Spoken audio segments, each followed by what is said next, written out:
Alô, alô, pessoal. Sejam bem-vindos. Você entrou no alvo, eu sou Heron Falbo e hoje estamos aqui com Gabriel Moura, que é um cantor e compositor premiadíssimo. E hoje a gente vai conversar sobre o curso dele, sobre a carreira dele e sobre outras coisas que vão surgir, com certeza.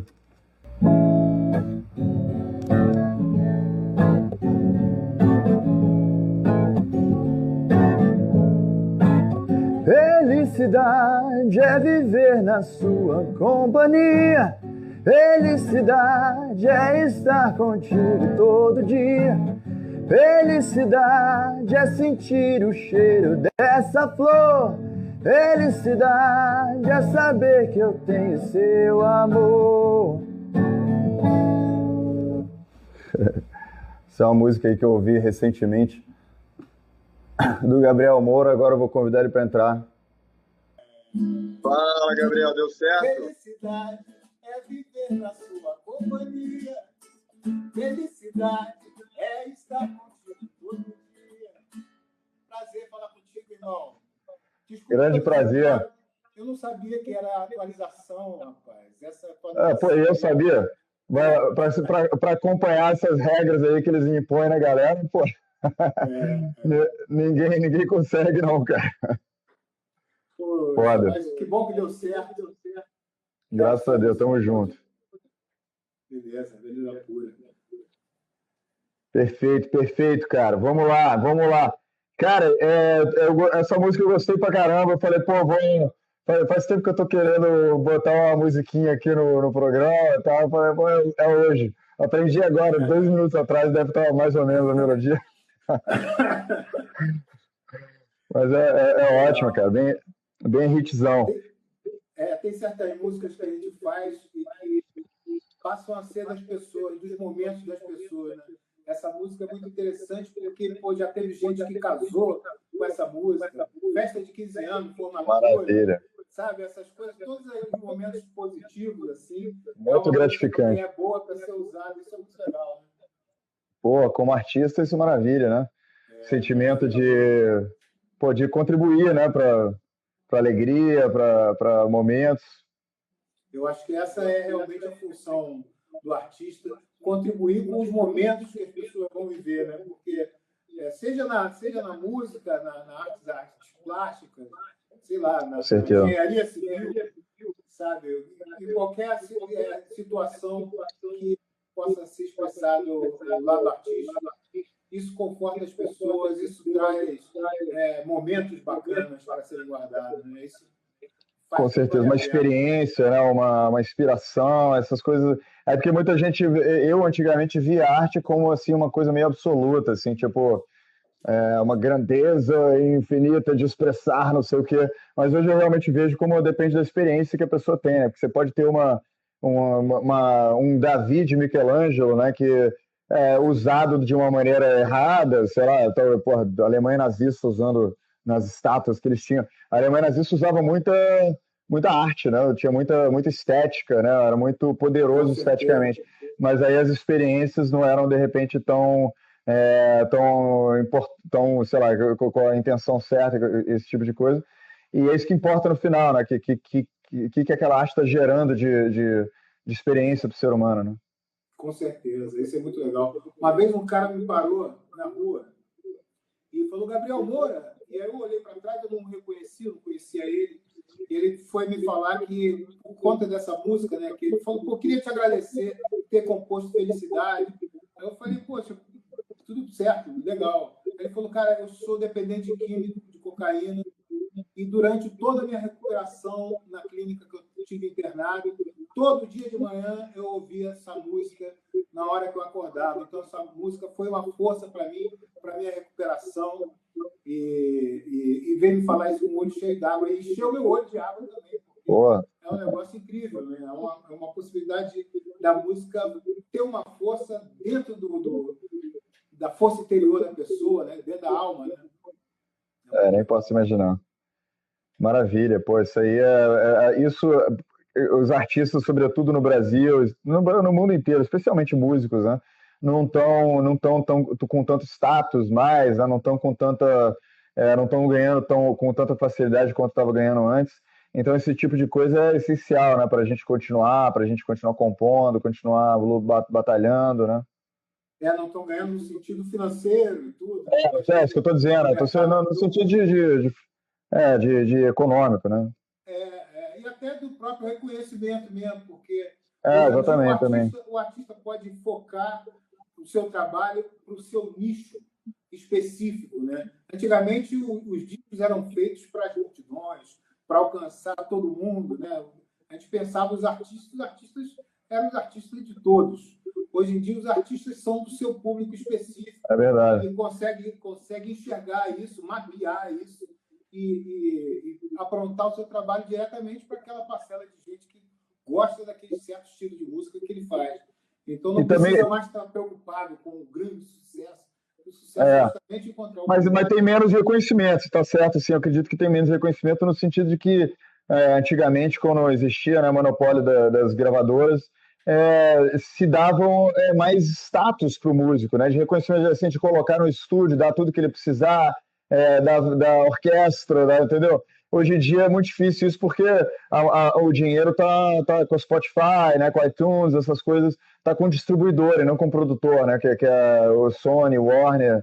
O dinheiro, o grosso mesmo, não está com a produção musical, né, e sem contar os independentes que também estão ralando para sobreviver.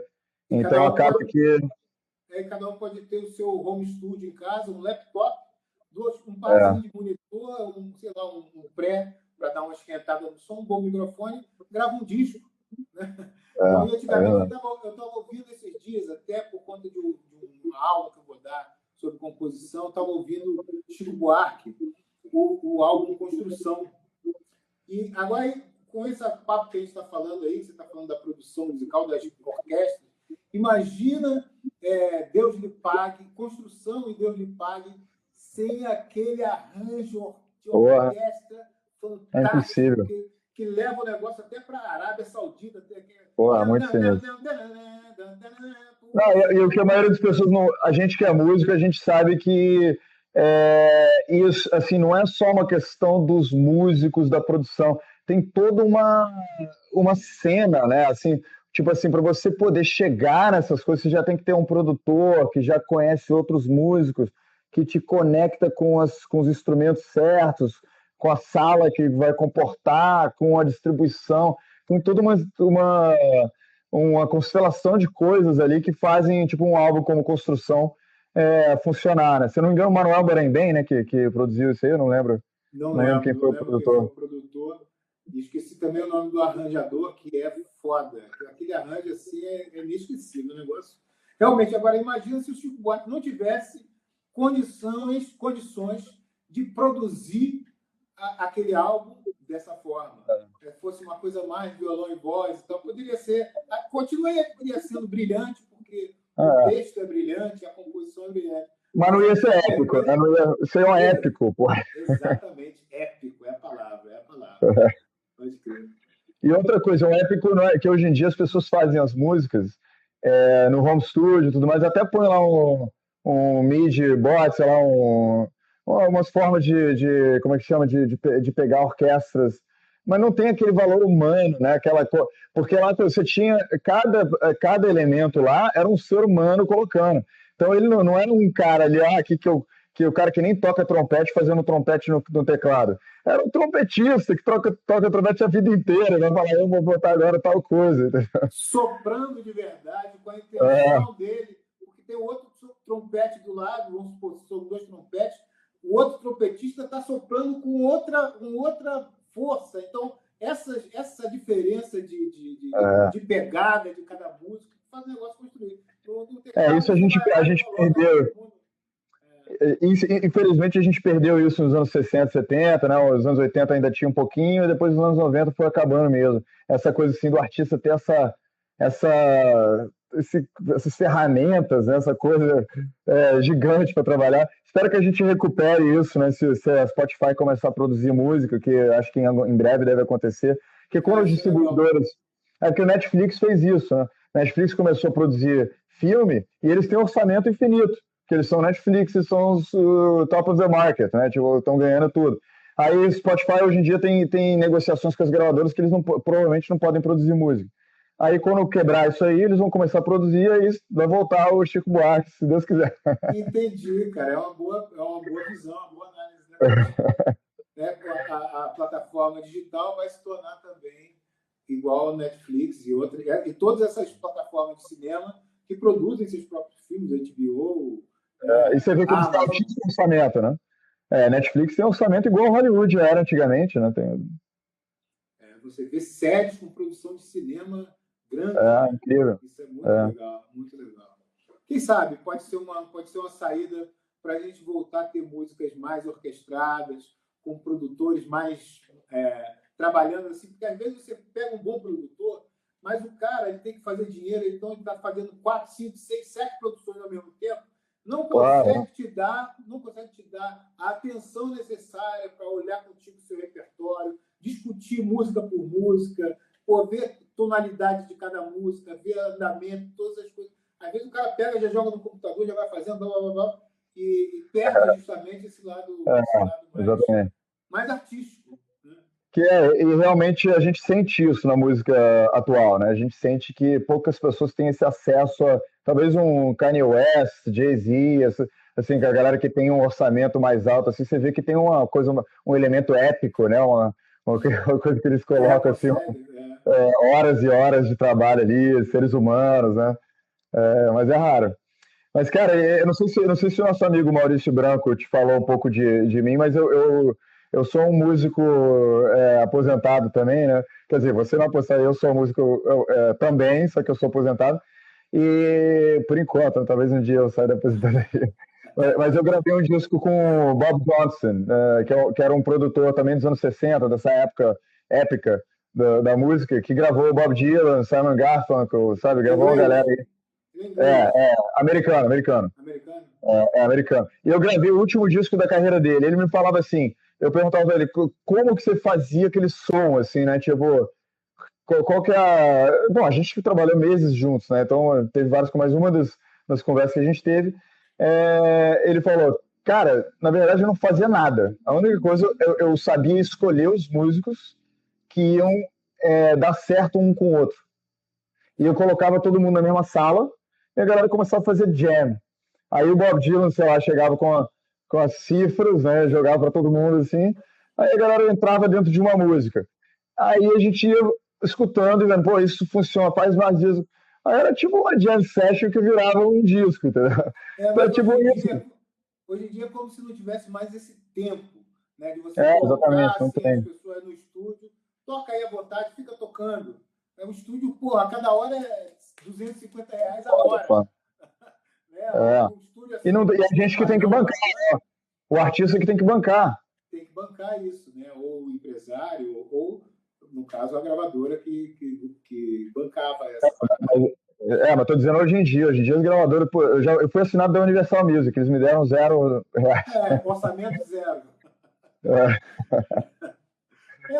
Só tem interesse nos artistas grandes que dão retorno imediato. Inclusive, artistas com mais de 25 anos não interessam, sabe? Só há interesse, é a verdade, eu já conversei, isso não estou falando assim, de rancor, é porque os próprios donos de gravadora e diretores de editora, que eu tenho conversado bastante, eles mesmos falam isso abertamente, sem vergonha nenhuma. Só querem artistas até 23, 24 anos, acima de 25 eles já não querem. É uma coisa assim, que é o mercado, o que se tornou o mercado da música hoje em dia. O que não quer dizer que a música está ruim. O mercado está ruim, mas a música... Porra, tem muita gente produzindo muita coisa. Né? O mercado está injusto, está desequilibrado, né, vamos dizer. Exato, o mercado precisa evoluir. E hoje em dia tem muito mais gente produzindo e se colocando no ar do que sempre foi, né? Porque todo mundo tem essas condições de fazer e, naturalmente, volta e meia, pintam grandes talentos. Total. Muito bom. E me fala um pouquinho assim, sobre o que você tem feito ultimamente, em termos de música, projetos assim que você está lançando, coisas que você está trabalhando.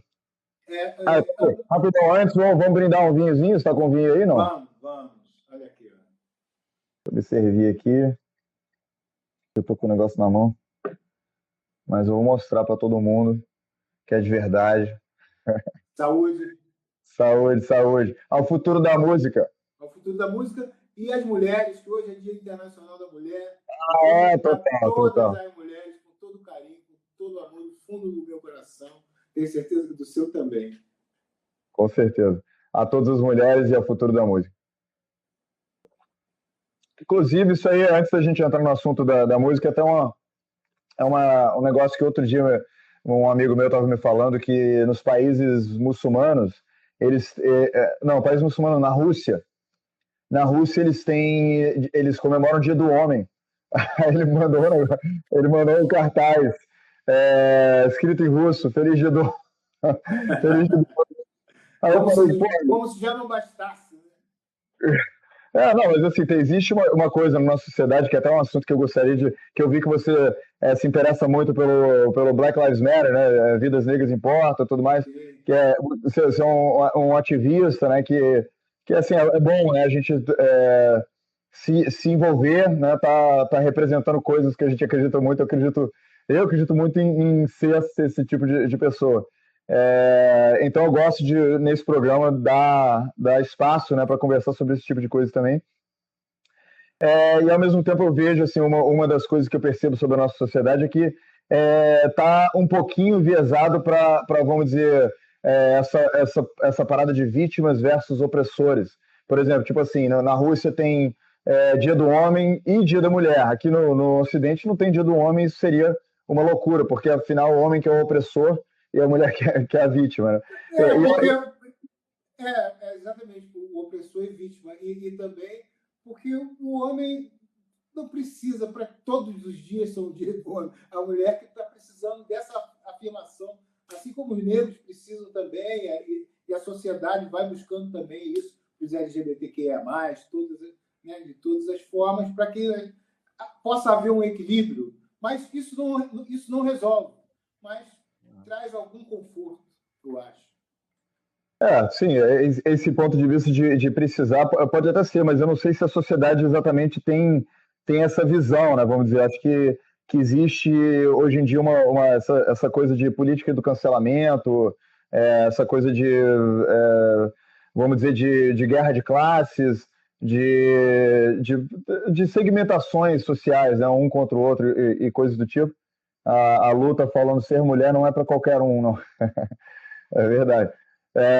Mas assim, eu acho que é bonito, apesar pô, tem injustiças, tem que defender a justiça, mas eu não acho que tem que ter um opressor. Para ter alguém, para ter uma proteção de injustiça, você não tem que ter uma acusação em outro lado. Até porque homens como um todo não estão oprimindo mulheres como um todo, né? Existem mulheres que estão sofrendo certas coisas, existem homens que estão sofrendo certas coisas, e muitas vezes as mulheres sofrendo certas coisas não por causa dos homens, é por causa de coisas históricas que aconteceram, não por causa dos homens de hoje, entendeu? Necessariamente. A gente vive numa sociedade naturalmente machista, né? Ontem mesmo eu estava vendo uma notícia sobre assassinato de maridos que matam mulheres em defesa da honra. Quer dizer, em defesa da honra significa, se a mulher traiu, ele vai lá e pode matar a mulher porque ela feriu a sua honra. Isso é um comportamento jurídico, institucional, machista da nossa sociedade. Se a mulher for lá matar... Mas isso não existe, né? Na nossa sociedade não tem isso. Tem isso no países muçulmanos. Na nossa sociedade você não pode matar. Mas aqui... Mas na prática você não pode. Não, na prática não, mas existe esse recurso amplamente utilizado, inclusive está sendo utilizado ontem, eu acho que assisti, se não me engano, isso no Fantástico, continua sendo utilizado esse recurso de que o cara matou em defesa da honra. Né? Isso é uma das coisas que a gente precisa extinguir da nossa sociedade. Com certeza, com certeza. Nós, como homens, precisamos ajudar para que essas coisas não existam mais. Absolutamente, absolutamente. Aí o que eu queria dizer com isso é que eu concordo 100% que isso aí deveria ser... Sim, existe na jurisprudência, mas pô, muita coisa na jurisprudência... A Lu falou que existe na jurisprudência, mas muita coisa na jurisprudência é obsoleta, né? E assim, o importante é que na prática a gente não vê casos a não ser, obviamente, que tenha corrupção, assim, mas isso é uma questão realmente de corrupção, né, de pessoas que estão sendo compradas e coisas do tipo para livrar outras pessoas, mas na prática, em massa, a gente não vê isso na sociedade. Mesmo assim, isso não deveria estar escrito em lugar nenhum e não deveria estar sendo defendido, em lugar nenhum.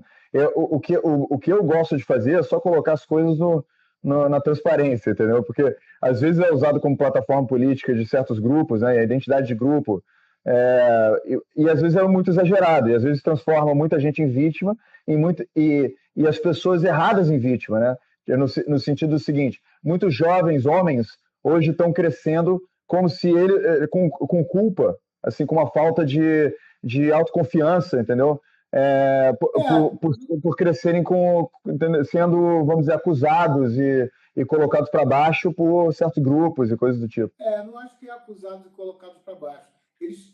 Os jovens estão até na frente da gente nesse pensamento, porque eles estão conversando entre eles mais abertamente sobre isso, inclusive sobre a bissexualidade, todas essas coisas. E os jovens estão crescendo com a cabeça, entendendo que certas coisas não são mais cabíveis na sociedade. Se a gente quiser, se nós quisermos ser pessoas melhores, a gente tem que enxergar o outro da mesma forma que a gente enxerga um familiar nosso. Né? A gente tem que poder ter um olhar mais Isso eu não sei. Uma pergunta para você que eu tenho sobre isso, assim, para poder entender melhor o seu pensamento. Porque, assim, se eles estão... Bom, primeiro conversando entre eles, porque a coisa que me incomoda não é eles conversando entre eles e achando que a sociedade tem que ser de um jeito. É a imposição de que tem que ser de um jeito e não ouvir um outro lado e não ouvir uma outra forma de pensar que não necessariamente é do jeito que certas pessoas pensam. Então, eu queria saber como que você pensa que isso... Porque, na verdade, assim, sempre foi de um jeito. Esse jeito ao qual você está se referindo, na minha visão, sempre é o jeito que sempre foi. Sempre foi desse jeito. Hoje em dia, em 2021, né, depois de uma série de coisas que aconteceram, sobretudo nos últimos 20 anos, a sociedade passou a enxergar que certas coisas não são mais possíveis, não são mais legais. Não é mais legal ficar fazendo piada com preto, com gordo, com... Mas a sociedade começou a enxergar isso, porque eu vejo assim, alguns universitários, e de novo, eu não estou defendendo que deve fazer piada, só estou falando em termos de representação. Qual que é o nível real da representação, entendeu? Porque às vezes a gente fala, a sociedade se iluminou e viu que certas coisas não devem ser feitas, por isso a gente deve legislar para não ter certos comportamentos. Acontece que a sociedade votou no Bolsonaro, entendeu? Então, tipo assim... Sim, mas a sociedade votou no Bolsonaro porque ele forjou uma facada, não está provado que foi ou que não foi, mas é praticamente certo que ele forjou essa facada, porque ele faltou a todos os debates, porque o Moro soltou uma fala do Palocci para prejudicar a oposição em cima do laço, por conta de redes sociais, por conta de Steve Bannon e todas aquelas coisas que a gente já sabe. Não é uma coisa assim que eu estou inventando, são coisas que a gente já sabe, que o cara não foi ao debate, que todas essas coisas. Então, assim, a sociedade votou no Bolsonaro porque foi feita, é claro, o PT e os partidos de esquerda tiveram muitos erros, é inegável que tiveram muitos erros.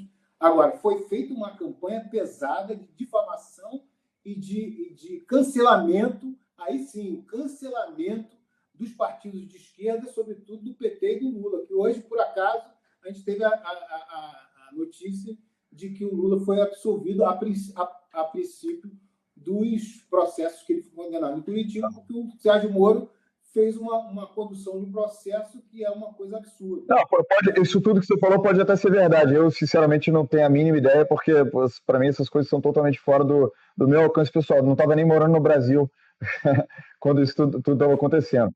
E o que eu gosto de questionar, vamos dizer, é o tanto de representação que existe, de fato, na sociedade sobre certas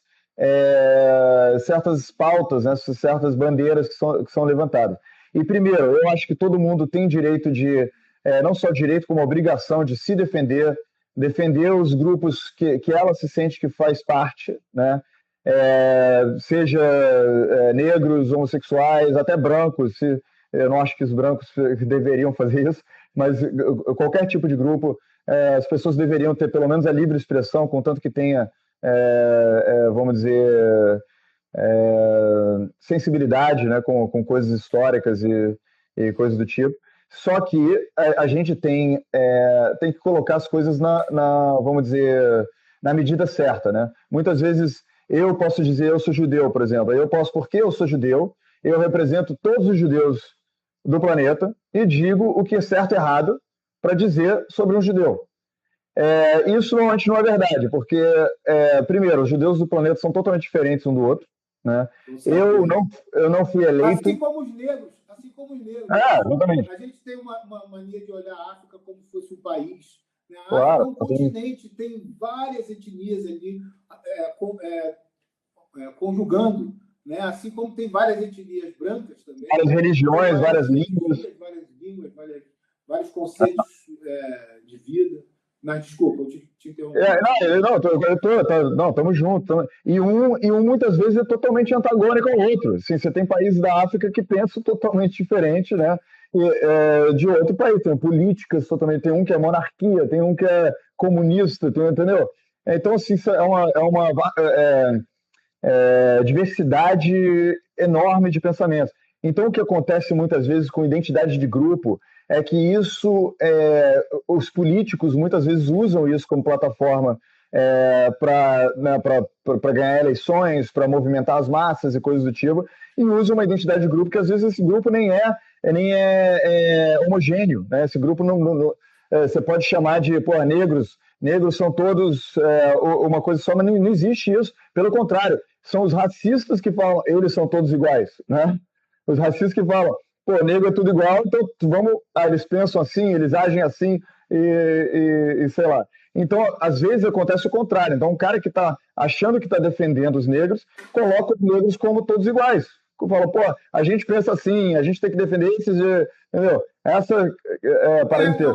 Isso incomoda. Os discursos variam, assim como as diferenças variam. Tem um discurso mais forte, mais duro, que é, inclusive, em geral, o discurso que até vai na frente, que é o discurso da mulher negra, né? Que a mulher negra, ela a nível de sociedade, ela é a mais subjugada pela sociedade, ela é a menos respeitada dentro da sociedade. Isso é um fato, não é uma coisa que eu estou falando por vitimismo, como costuma se dizer. Uhum. As mulheres negras, elas não têm direito nenhum, né? Quando ela chega em algum lugar, se ela estiver bem arrumada, é puta. Se não estiver bem arrumada, é empregada doméstica. É assim que é visto. É assim que é visto e é assim que é tratado. Mas, hoje em dia, elas estão dando a volta por cima, estão comandando o discurso sobre resistência, sobre capacidade de empreendedorismo, capacidade de... Exatamente. E ninguém melhor do que elas para defender o anti-vitimismo, né? Defender o heroísmo. Se elas estão, como você falou, assim, no final da pirâmide, em termos de tratamento e falta de respeito e tudo mais, ninguém é melhor do que elas para serem as primeiras pessoas a defenderem a força pessoal, né? Você dá a volta por cima, você tem um sentimento heróico, assim, apesar de eu não ter tido facilidades na vida, estou eu aqui poderosa, forte, garantindo eu como indivíduo, independente da minha raça, independente de onde eu estou vindo, eu como indivíduo estou vencendo apesar dos apesares. Eu acho que esse discurso é muito mais bonito e tem muito mais futuro, entendeu? Do que o discurso vamos parar de né, maltratar e qualquer coisa.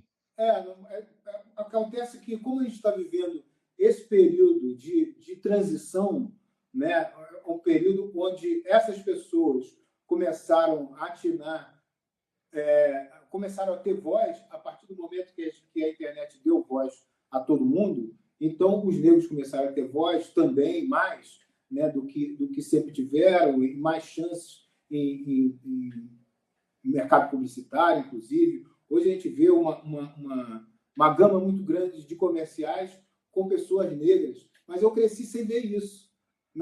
Assim, desde pequeno, eu não via isso. Inclusive, eu já participei de uma... enfim, eu participava de um trabalho em publicidade e eu vi numa reunião que era uma propaganda onde os garotos estavam brincando dentro do quarto e tinham outros que iam brincar ele apertava aqui um botão e ia parar na quadra de futebol. Aí estava jogando bola e fazia um gol. Apertava um botão, estava na quadra de vôlei. Dava uma cortada. Apertava outro botão, estava no quarto de novo com os amigos. Aí surgiu a possibilidade, isso aí início da década de 90, surgiu a possibilidade de ter um garoto negro. Aí a resposta foi a seguinte: dentro do quarto não, só lá na quadra de futebol. Esse tipo de comportamento da sociedade como um todo era uma coisa natural, sempre foi dessa forma. Só que agora a gente está tendo voz e as pessoas estão tendo voz. Lá de cima do morro, ela consegue pegar uma parada e consegue fazer um trap e comunicar com a massa do Brasil inteiro, que está do mundo todo. É uma coisa que causa um Maravilha. causa um desconforto na sociedade, porque essas pessoas, a princípio, eram para não ter voz e hoje elas têm. Né? E isso... Graças a Deus, isso a tecnologia proporcionou, né? Que assim, às vezes não dá para calar, agora não dá para calar certas pessoas, né? Certas pessoas com muito talento. Não tem como controlar isso mais. Assim. Eu sei que você tem uma outra visão a respeito do mundo do que a minha. Eu respeito a sua visão. Só que eu acho que assim, não existe mais como controlar isso. Com certeza, eu sou totalmente contra. Parte do programa... Isso que a gente está fazendo aqui, esse programa, a razão que eu às vezes falo dessas coisas políticas, é porque a razão que eu faço esse programa é para poder dar liberdade de expressão para todos, deixar as pessoas realmente falar, para realmente pegar a essência de todos, entendeu? Realmente pegar assim, tipo, por que eu tô te perguntando dessas coisas que eu sei que são importantes para você? Porque assim, pô, você é um músico condecorado, uma pessoa que recebeu de tudo, e nem todo mundo te faz perguntas sobre o que você acredita, sobre as coisas que você talvez sofreu, as coisas que você que te incomodam, as coisas que você defende, entendeu? Então é isso que para mim me interessa mais assim do que coisas que talvez você já falou em outra entrevista, porque é para isso que eu estou criando, entendeu? Essa parada. É muito positivo, muito legal, fico muito feliz de poder bater esse papo com você aqui e discorrer sobre esses assuntos, além das coisas naturais que a gente faz do trabalho, das coisas que está fazendo, que fez, da carreira, da história e tudo. Essas coisas todas as pessoas podem buscar no Google. Né? Está lá na Wikipédia. Onde foi, o que ganhou, o que perdeu. Né? Exatamente, para que ficar repetindo, né? Esse tipo de conversa é muito positivo. E eu acho que a sociedade precisa ter mais, assim, no sentido da gente poder ouvir e falar e ouvir, conversar e tentar não convencer o outro, mas tentar expor seu... Com certeza. Eu vou te contar uma história. Eu vou te contar uma história que aconteceu comigo pessoalmente, porque assim, muitas vezes, porque eu sou muito a favor de livre expressão, e às vezes eu sou meio que ativista contra vitimismo, eu acredito muito em força, as pessoas têm que ir pelo lado positivo, o lado de superação, crescimento, heroísmo. Isso é uma coisa pessoal minha. Mas muitas vezes eu sou acusado de negacionismo, porque eu não gosto muito de focar no lado do sofrimento, do vitimismo e tudo mais. Só que eu, desde pequeno, eu morava nos Estados Unidos, eu morava em Atlanta. Na primeira escola que eu estudei lá, a escola era tipo 99% negros, e eu e o Matt, o outro carinha, eram mais ou menos brancos, porque o Matt era branco de verdade, eu não era considerado branco porque eu sou latino, né? Então, nos Estados Unidos, branco bem mais branco que eu. Então, assim, eram dois não negros, né, dentro da escola, e assim, tinha talvez um ou outro, mas não na minha série, né? Mas o resto, a escola inteira era negros. Então eu ia no ônibus escolar e isso me fascinava. Assim, eu cresci em Brasília, numa bolha, entendeu? Estudando na escola americana, super alienado, né? Com pessoas privilegiadas, etc. Então, como eu estou fazendo uma conversa agora com você, sempre me interessou o ser humano, o indivíduo, saber a história dele, de onde ele vem. Isso eu estou falando que eu tinha 15 anos, né? Então eu sentava do lado, eu lembro de sentar do lado de uma menina que era assim 2 séries abaixo de mim, ela devia ter uns 12, 13 anos, e perguntando como é que foi crescer dentro de uma comunidade negra, que no Brasil isso existe, mas em bairros assim que eu não tinha acesso. Né? O Brasil é muito também os Estados Unidos é muito segmentado, né? Os negros ficam no lado branco, é bem o que os antropólogos chamam de mosaico e não caldeirão, né? Tem um caldeirão e caldeirão quando as culturas se misturam, que é mais parecido com o Brasil, que tem mulatos, né? Tem uma mistura, e os Estados Unidos é mais segmentado, né? É mais Natal, tem lá no bairro dos lados italiano, tem não sei o quê. Exatamente. Tudo, Judeu, italiano, irlandeses. Cada no seu quadrado. Exatamente. Aí eu fiz uma pergunta para ela que me marcou pro resto da vida. A gente estava falando, como eu faço perguntas e às vezes eu entro em assuntos polêmicos. Aí eu perguntei para ela se ela tinha sofrido muito racismo, né, coisas do tipo. E ela foi me falando, sim, a gente crescendo. Aí eu perguntei para ela sobre quando ela brincava de bonecas, né? Que ela me falou que as bonecas dela só tinha, quando ela estava crescendo, vendia mais, ou todo mundo queria ter as bonecas brancas, né? E nós tinha, as bonecas negras existem desde os anos 60, mas elas não queriam ter, porque aí ela falou, o sonho da minha vida, quando eu tinha 8 anos, era crescer e ser branca. E isso, para mim, foi uma coisa muito marcante, muito chocante, que eu achei muito feio que existe isso no mundo, entendeu? Que uma mulher dela, que tem a sua própria beleza, o seu próprio jeito de ser, e deveria estar sonhando dentro das suas possibilidades, é que nem uma semente de macieira, né? Uma árvore de maçã, querer ser pera, entendeu? Não é sobre superioridade ou inferioridade, ou racismo ou não racismo. É só que é uma coisa que não te leva a despertar todo o seu poder interno, né? Você está vivendo uma loucura. Mas o que acontece é o seguinte, eu quero falar sobre vitimismo, que é uma palavra que você usa, e quero falar também sobre essa coisa do espelho, né? Quando na minha infância e adolescência, primeiro na minha infância tinha Ana Passarinho, se não me engano, que era a menina que apresentava o Globinho Super Colorido. Depois do Globinho Super Colorido veio a era Xuxa, né? Daí era Xuxa e Paquitas, todas louras, né? Na Rede Globo. Na Rede Manchete era a Angélica e suas acompanhantes também, que eu não lembro o nome. No SBT era outra, Eliana, se não me engano, não lembro do nome das meninas. O padrão de beleza, a estética, era essa. As meninas negras, elas não tinham como se ver bonitas, porque não existia esse padrão de beleza na televisão brasileira, né? Então, assim, elas só viam meninas brancas fazendo sucesso, elas só viam meninas louras ganhando, sendo rainhas da televisão e todas essas coisas, que são as coisas que são onde a pessoa se espelha. Por isso é tão importante hoje em dia que haja comerciais e haja atores e atrizes trabalhando amplamente na publicidade e na televisão. Mas aí, com essa capacidade de não se enxergar, com essa dificuldade de se enxergar, logicamente rola esse sentimento. Até porque quando uma menina dessa sai na rua, se ela entra no supermercado, segurança vai atrás dela. Assim como ia atrás. Sim, claro, horrível. Se entra num ônibus, como aconteceu inúmeras vezes na minha vida, eu estou no ônibus e a polícia entra para dar uma dura, vai em cima só de mim. Por isso que, de um tempo para cá, a partir do momento que eu ganhei minha primeira grana, que foi quando eu fiz um samba enredo para a Capixaba de Pilares, eu recebi um prêmio que é uma direito de arena. Então, com direito de arena, eu comprei um Chevette 77. Foi o meu primeiro carro. E a partir desse momento, eu nunca mais andei de ônibus.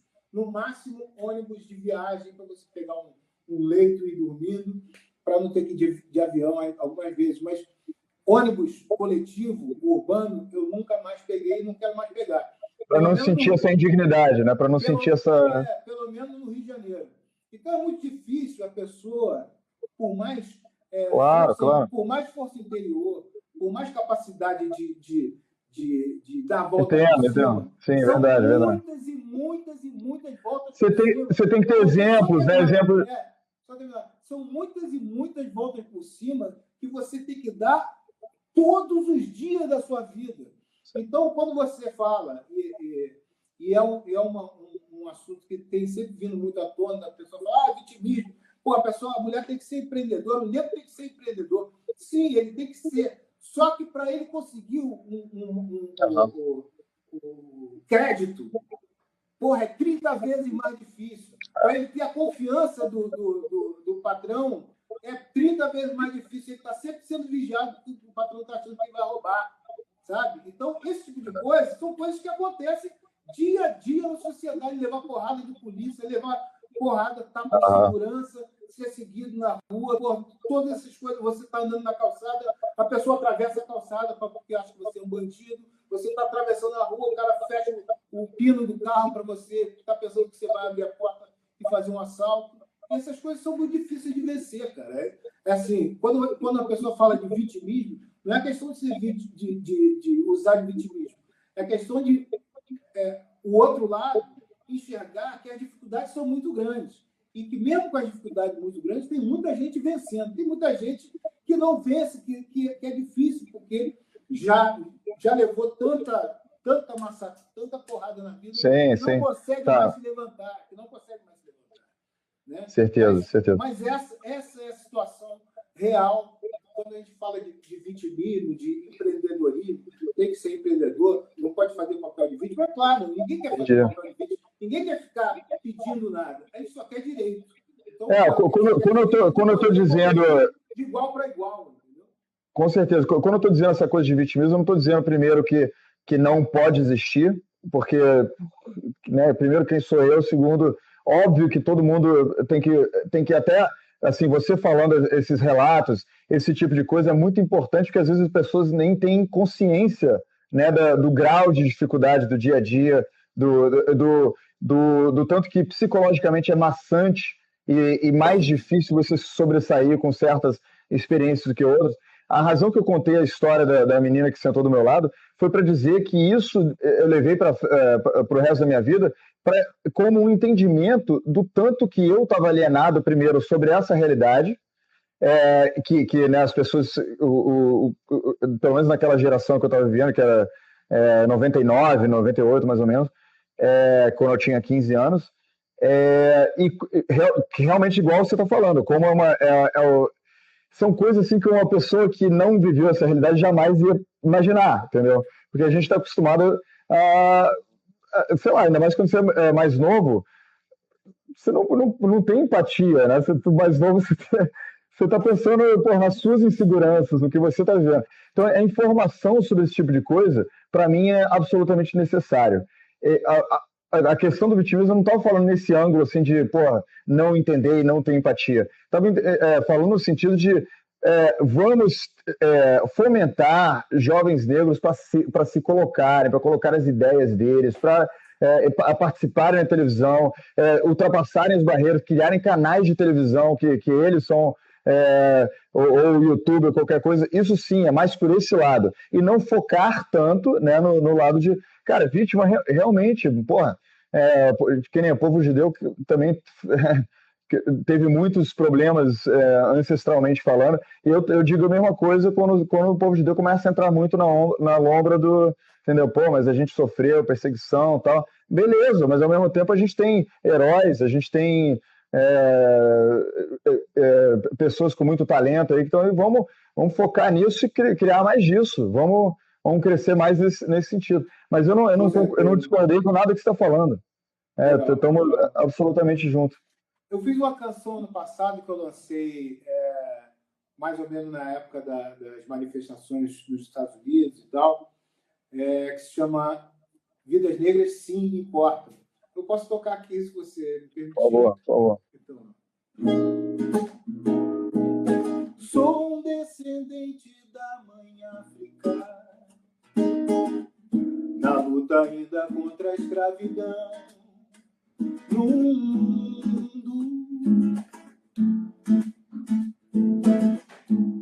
opressor. Mas todos nós somos descendentes desse chão que sente tanto amor.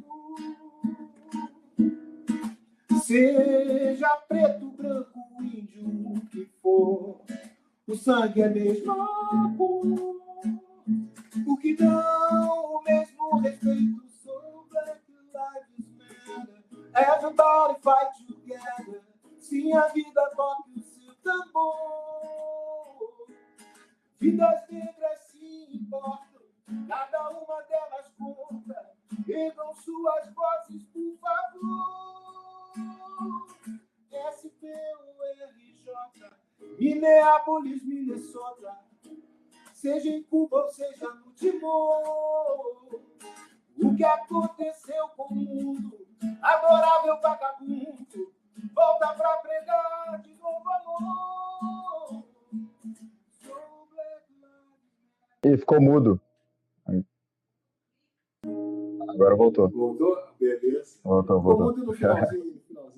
Ótimo. Ótimo. Legal. A música fala mais alto do que os argumentos, né?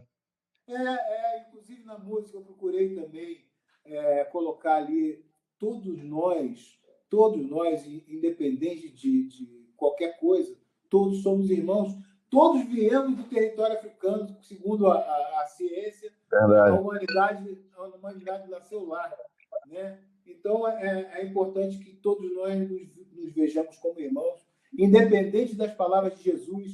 Jesus falou isso né? A ciência comprova.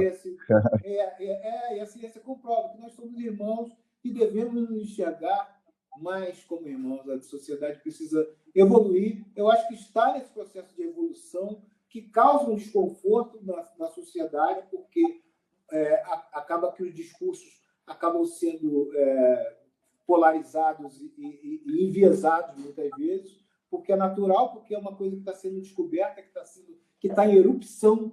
É uma coisa que está em erupção, né? É tipo um vulcão que está em erupção, que descobriu um magma subterrâneo que está explodindo e está vindo à tona. E é uma coisa que a gente não tem muito como controlar. A gente tem como conversar e conscientizar de cada vez mais as pessoas de que ninguém é dono da verdade, que a verdade é ampla e a gente vai descobrir ela à medida que a gente vai vivendo e vai passando. É isso, total que eu penso.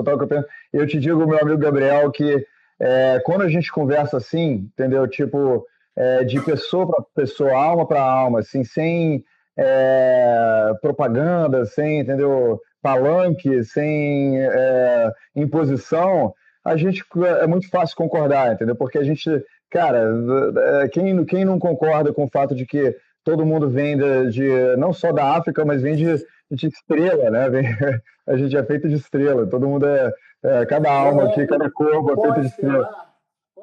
Exatamente, pode ser como dizia Carl Sagan. Então, assim, o meu problema, de fato, são as plataformas políticas, né? O neomarxismo social, de tentar usar a suposta igualdade das pessoas para dividir as pessoas, para... Né? Bom, não vou entrar nos detalhes políticos, não importa, mas político de qualquer lado, também da direita faz a mesma coisa, que pegar as coisas, sequestrarem as ideias, sequestrarem pessoas talvez ingênuas que acreditam em meias verdades, né? E pegarem o coração delas e usarem como massa de manobra. E isso eu luto contra, entendeu? Apesar de lutar a favor de justiça, das pessoas se empoderarem, das pessoas serem vistas com dignidade, com respeito, universalmente, independente das diferenças delas, porque eu acredito fortemente em diferenças das pessoas, que eu acho bonito, né? Porque a gente é uma paleta de cores, de culturas, de crenças, que é maravilhoso, né? E eu defendo isso, e acho que o mundo deveria ser feito disso, mas em termos de dignidade e respeito, todos devem ser tratados com igual potência, né, nesse sentido. É isso aí, total. A gente voltar um pouquinho a falar de música também, que acho que a gente já discutiu um bocado sobre esse assunto. Com certeza. Posso te fazer uma pergunta? Social, político, mundial, algo do tipo? Pode falar. A gente só tem mais 5, 10 minutos aqui, mas como eu sequestrei um pouquinho a nossa conversa com assuntos políticos, vamos estender um pouquinho mais. Mas uma coisa que eu queria saber muito é sobre o seu curso, né? Porque assim, eu passei, sei lá, agora mais de 10 anos, pelo menos, tentando decifrar o hit, né, decifrar como compor uma música. Eu queria que você falasse um pouco da sua ideia do curso e como é que você acha, existe o hit inerente a uma coisa subjetiva ou você consegue aprender a arte de compor um hit? Eu acho que existem técnicas possíveis que fazem com que o resultado seja próximo de algo que soe palpável, palatável, ou palatável ao mercado, palatável para ser consumido mais rapidamente. Então, você pode construir uma música que obedeça a certos critérios que podem fazer com que ela tenha mais força, né? Então, existem muitos critérios nesse sentido, o que não garantem que a música vai efetivamente ser um sucesso. O que garante que a música vai ser um sucesso passa um pouco além da caneta, né? Porque você escreve uma canção, pode ser uma canção foda, porque você toca na voz de violão, as pessoas se emocionam e pá, não sei o quê. Só que na hora que você for gravar, que alguém for gravar, vai ter que gravar no tom certo, vai ter que gravar com um arranjo adequado, vai ter que ter uma publicação de forma que ela tenha exposição suficiente e, no final das contas, se o público vai gostar. Mas eu acho que a ideia maior do curso é falar sobre essas possibilidades de técnicas que a gente pode usar para não depender tanto da inspiração, porque a inspiração é ótima. Quando ela vem é lindo. É lindo e faz a gente até ter palpitação quando vem com o negócio assim. Caralho! Você fica louco. Né? Às vezes até chora. Já teve vezes que eu chorei compondo a música porque eu senti que estava vindo a partir de uma inspiração e de uma vez, sabe? Então, eu acho que a inspiração é linda, mas a gente não pode depender dela, porque o mercado é ágil, o tempo urge e você precisa apresentar algo que seja resultado. Tem uma citação, só rapidinho, um parênteses, citação acho que é do Hemingway, se não me engano, ou do Mark Twain, né? Um dos dois, que diz o seguinte: eu só escrevo quando eu estou extremamente inspirado. Eu trato de estar inspirado todo dia, 9 horas da manhã. Mas é isso também é uma das coisas do curso. Não adianta você ficar só esperando pela inspiração. Você tem que se munir de informações, você tem que, sei lá, se você gosta de certo artista, certo compositor, vai ler a letra das músicas, vai procurar entender o que está por trás do significado, porque às vezes a gente ouve a música e não entende exatamente o que está rolando ali, né? Como ele está falando de construção, a ideia é que o cara talvez tenha se matado ou talvez tenha escorregado de cima do prédio e caído, né? E tenha morrido na contramão trabalhando no trânsito, mas conta a história toda dele, da situação dele, da família, de como que ele se despede da mulher, da situação dele, como ele está indo por trabalho, e aí ele chega lá em cima, na hora do ramo, sei lá, ele escorrega, ou ele se joga, a música não deixa claro, mas né, um contexto incrível, né? E, além do mais, ainda tem o lance dele usar paroxítonas de 3 sílabas no final de todas as frases. É um negócio foda, assim, porque além do contexto da história, né? Porque amor daquela vez como se fosse a última. É literário, né? Paroxítona de 3 sílabas, tráfego, único. Todas essas palavras são palavras que têm o mesmo formato para paroxítona de 3 sílabas. E o cara conseguiu colocar isso na música toda, criando essa história incrível do trabalhador que cai do lado do alto do prédio e morre atrapalhando o tráfego. E aí depois ele começa a mudar todas as palavras de lugar e consegue outros efeitos. Eu adoro isso, adoro. Adoro essa galera que consegue usar a música e também usar métrica poética, né? Entrar dentro da língua.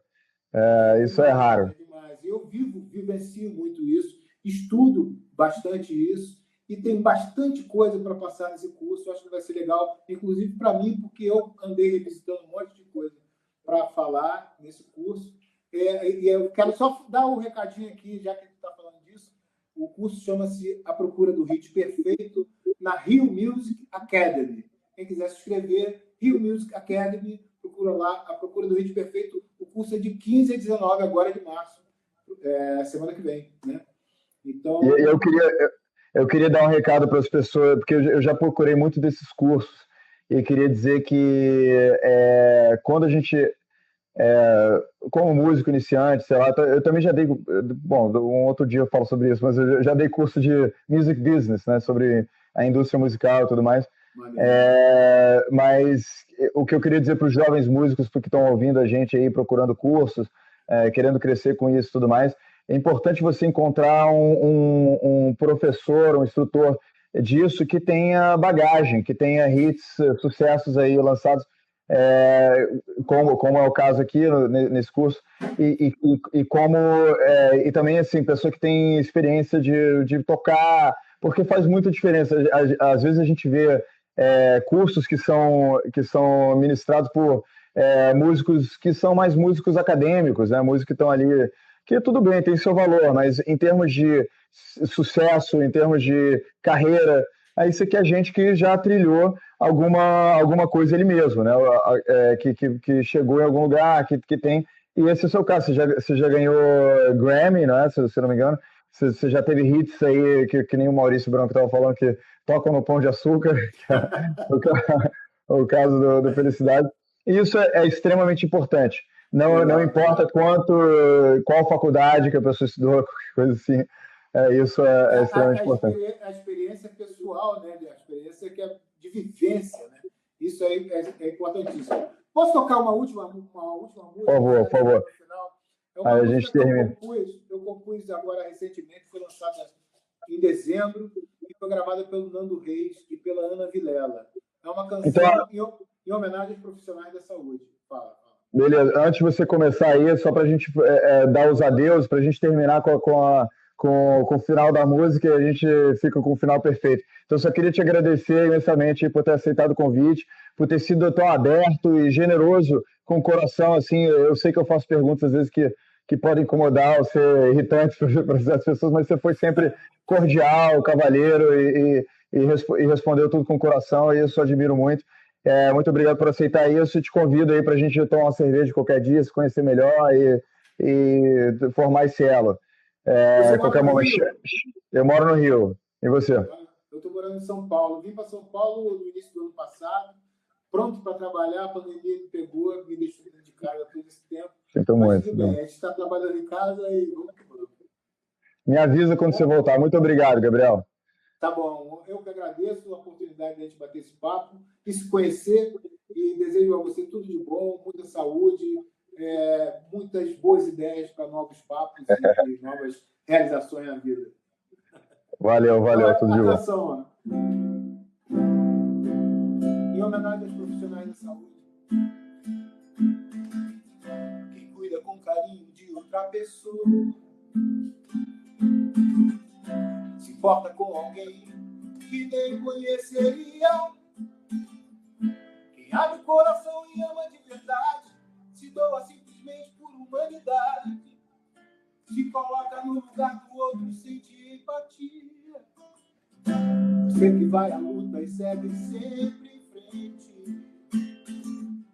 enfrenta os desafios que o destino traz. A vida é preciosa, todo mundo sente, afeto e compaixão a gente sempre entende. Máximo respeito a você que faz. Laços de ternura e aliança vão de ser a diferença. O impossível pode acontecer. Só o amor é capaz de dar a vida e encontrar uma saída para a esperança. Vi de novo a cada novo amanhecer. Na na na na na na na na na.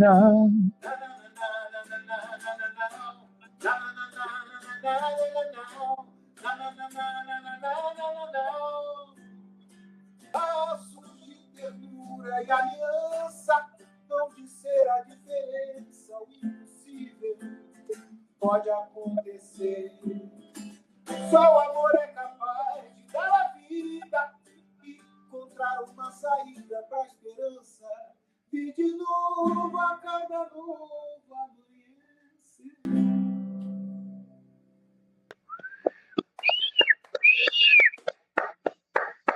grande abraço. Valeu, valeu. Prazer. Grande abraço. Abraço a todos, prazer. Valeu. Beijão, tudo de bom.